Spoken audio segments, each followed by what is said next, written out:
वैदिक सूत्रों की ही तो व्याख्या है भागवत में। तो जो काम वेद से नहीं हुआ, जो काम पुराण से नहीं हुआ, जो काम उपनिषद से नहीं हुआ, जो काम गीता से नहीं हुआ, तो भागवत से कैसे हो जाएगा हमारे? हमको तो आपकी बात समझ में नहीं आ रही है। तो शरद कुमारों ने 3 प्रमाण दिया। प्रमाण कितने होते हैं? 3। प्रत्यक्ष प्रमाण, शब्द प्रमाण और अनुमान प्रमाण। दर्शन शास्त्र में 3 प्रमाण की चर्चा है, प्रत्यक्ष, शब्द और अनुमान। तो पहला प्रमाण दिया कि आम का फल। अब हम आम का फल खाते हैं, इतना मीठा लगे तो मन में भाव आए कि आम का फल इतना मीठा है तो आम की डाली कितनी मीठी होगी। और जैसे आम पाते हैं, यदि आम की डाली पाएंगे तो 2-4-5 दांत निकल के बाहर चले जाएंगे। जड़ से लेकर, तना से लेकर, शाखा से लेकर पत्ती पर्यंत वृक्ष का सार फल के रूप में प्रकट होता है। वृक्ष का रस फल के रूप में प्रकट होता है। भागवत संपूर्ण वेद वेदांत का सार है। फिर भी नारद जी को बात समझ में नहीं आई। तब दूसरा प्रमाण दिया, यथा दुग्धे स्थितः सर्पिः। दूध में स्थित है घी। और पंडित जी मांगे कि लाइए आरती करने के लिए। बोले अरे महाराज, दूध से ही तो घी निकलता है, करना क्या है, लीजिए दूध से आरती कर लीजिए, संभव होगा? दूध का सार क्या है? घी। और तीसरा प्रमाण दिया गुड़। अब खीर बनानी हो, बोले हम गन्ना काट के लाते हैं और दूध में डाल देते हैं, खीर बन जाएगी, संभव है? गन्ने को निचोड़ेंगे, गुड़ बनाएंगे तब ना उससे खीर बनेगी।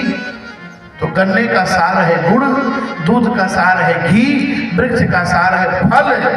वैसे ही भागवत वेदोपनिषदाम सारा ज्यादा भागवती कथा। नारद जी आप बोल रहे हैं क्या? नारद जी ने कहा आपको समझ में बात नहीं आई। बोले आपने ही वेद व्यास को भागवत सुनाया था और आज आप भागवत का महत्व नहीं समझ रहे।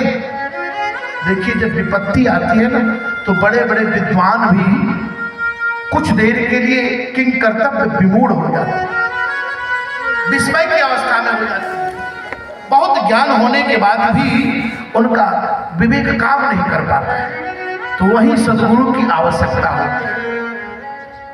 नारद जी ने कहा यह दर्शनम च विनिहंत शुभानि सद्य श्रेयस्तनोति भवत दुःखदवार्दिताना निःशेष शेष मुख गीत कथैक पाना प्रेम प्रकाश कृतये शरणं गतोऽस्मि। आपका दर्शन हुआ, मैं धन्यवाद कर रहा हूं आपको, और अब मैं आपके शरण में जा रहा हूं। शरण में जाने का मतलब मैं आपका शरणागत हूं। किस लिए शरण में जा रहे हो भाई? बोले प्रेम प्रकाश होते हैं। भागवत के एक एक श्लोकों का 100 अर्थ हो सकता है। जिसको जितना ज्ञान है उतना अर्थ करे महाराज, अद्भुत है। संत के शरण में जाकर के धन दौलत पैसा मांगना ये मूर्खता है, ये अज्ञान है, ये अविवेक है। संत के शरण में जाए तो प्रेम का प्रकाश मांगे, और प्रेम ही परमात्मा का पर्याय वाची है। राम ही केवल प्रेम प्यारा। तो अब एक प्रश्न उठता है कि हम संत किसको माने? आजकल तो हर व्यक्ति संत के रूप में घूम रहा है। जिसको मिला लाल पीला पहनकर संत बन गया, देश भर का माला पहन लिया, कौन जानेगा कौन संत है। तो बड़ा सुंदर एक संत ने लिखा है, इतने गुण जामे सोई संत, इतने गुण जामे सोई संत। श्री भागवत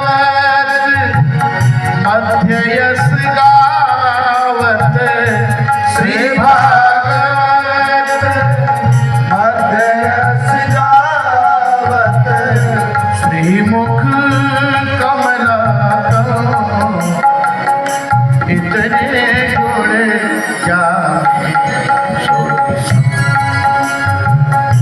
इतने गुण जामे सोई संत। लक्षण सुनिए संत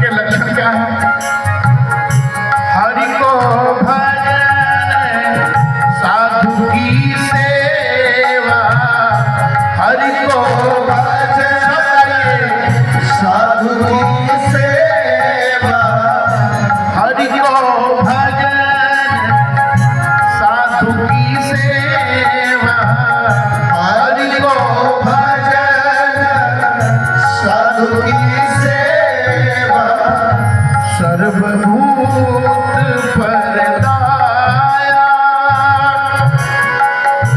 हिंसा लोभ दंभ छल जागे हिंसा लोभ दंभ छल जागे विष सम देखे माया इतने गुण